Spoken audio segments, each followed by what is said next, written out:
Біз білуіміз керек, құрметті жамаат. Әрбір нәрсені неған кезде намаздың парызы бар, уажибы бар, сүннаты бар.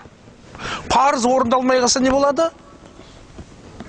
Намазды басқаны оқу керек. Уажиб орындалмаса не болады? Жоқ, басын оқу, сәждеге сақ қылуың керек. Сауабы не болады? Аз болады. Сүннатты орындалмай қалсаңыз, ол жаңағы оқасы жоқ. Сауап аз болады, бірақ ондай емес. Барлығының өзінің несі бар жаңағы. Намаз кейінен шарт бар, рукун бар. Шарт деген нәрсе сол құлшылықтың сыртындағы нәрсені айтады. Рукун деген нәрсе ішіндегін айтады. Мысалға, намаздың сыртқы парыздар дейді ғой. Мына дәретің болуы, ятты жеріңнің жабық болуы, киіміңнің таза болуы, намаз уақытының кіруі, бұның бәрі шарттары. Шарт бар болуыменен бар қыла алмайды. Ал жоқ болуыменен жоқ қылады. Бұл деген айтқан сөзім не? Түсініп алыңдар. Бар болуымен бар қыла алмайды. Сен дәрет алсаң, дәрет алғаның намаз оқыған болып қалмайсың ғой. Тура ма? Агар дәретің болмаса намазың тура бола ма? Намазың тура болмайды. Намазың бұзық болады. Дәретке қатты көңіл бөлу керек, жігіттер. Дәретке. Жаннаттың кілті намаз, намаздың кілті неде? Дәрет. Истибра, истинжа деген нәрсе болу керек. Субханалла, біздің елдің адамдары сондай тақуалықта, альхамдулилля, көп дәрежеде. Дәрет алам деген өзінде қандай нәрсе? Туалетке кіріп, истибра, истинжа. Истибра деген нәрсе не? Ішіндегі ненің бәрін қалдырмай, қуықтағы нені.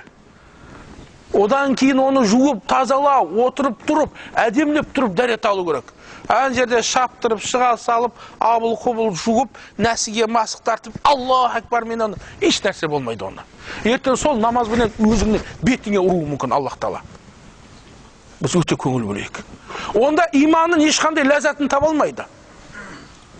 Көп елдерде көрдік, субханалла, аяғын бар ғой, ешқашан саусағын арасына дейін жумайды. Бұлай аяғын көтеріп, крайникке жаңағы тосып.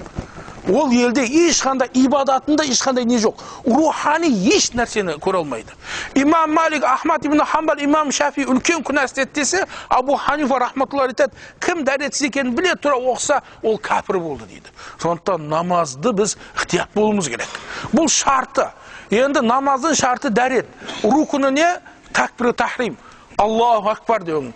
Істеген не жұмыстарыңды, дүние жұмыстарын бәрін харам қыласын. Мешітке келдің ба, Аллаху акбар дедің ба, бүкіл дүние жұмысын бәрін таста. Ахиретті ойла. Сондықтан пайғамбар Мұхаммад алейхиссалам, арихни я Билал, ей Билал, бізді рахаттандыр дейтін жаңағы. Рукун деген ішіндегі. Мына қол көтеру бәрі сүннат. Біз сүннаттан таласып атырық қой. Аллаху акбар деп айтуың парыз. Қолыңды көтермесең де негіз бар ғой, намазың намаз болады. Рукун бар болуымен бар қылады, жоқ болуымен жоқ қылады. Яғни такбир тахрим болмаса, қиямда тұрмасаң, қираат қылмасаң, руку қылмасаң, сәжда қылмасаң, онда сенің намазың намаз емес.